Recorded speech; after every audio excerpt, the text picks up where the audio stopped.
Hello, welcome back to the channel. So today I'm gonna share with you guys that a rule that I follow. It's called the 50-30-20 rule, which is a basic money rule in the world. So this 50-30-20 rule is about 50% you put for your needs, 30% you put for your excuse me, 50% you put for your needs, 30% you put for your wants, and 20% you put in savings. So in this three category, needs are like your essential, like food, rent, bills, and the things that you really need in life.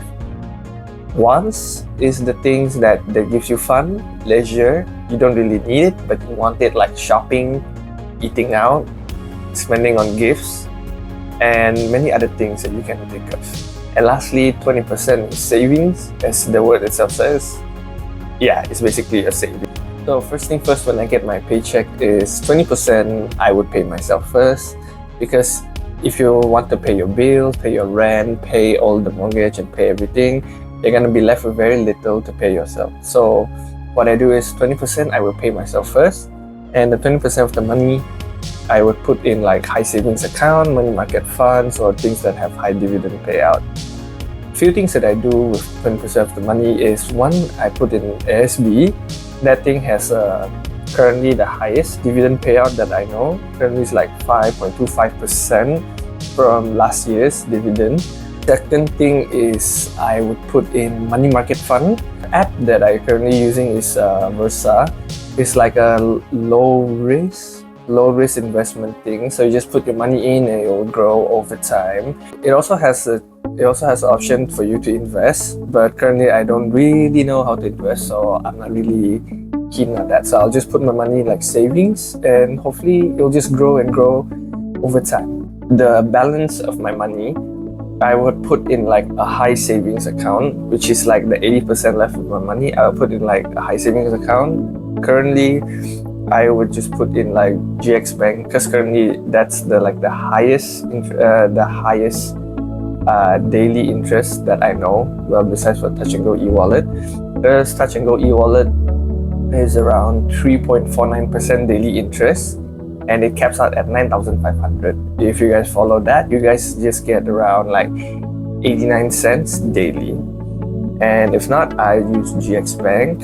It also has a debit card that gives you a 1% cash back every time you make a transaction. So example, you spend 100 ringgit on one transaction, and then when the transaction go through all the thing, and then the next day it'll give you back 1 ringgit, 1%. I know 1 ringgit doesn't sound like a lot, but over the time of compounding of all of this, you can really see the effect of the money that you get back. This is just one of it, and it also gives you daily interest. And for this one, it doesn't have a cap. And for GX Bank, it's only 3%, so it might be a bit less, but it doesn't have a cap of how much money you can put inside. It's basically your own savings account, and it will give you a daily interest of 3% every day. So that's about 20% of my money that I save and what I do with it. And then for the rest of the money, that's how would I go through with it?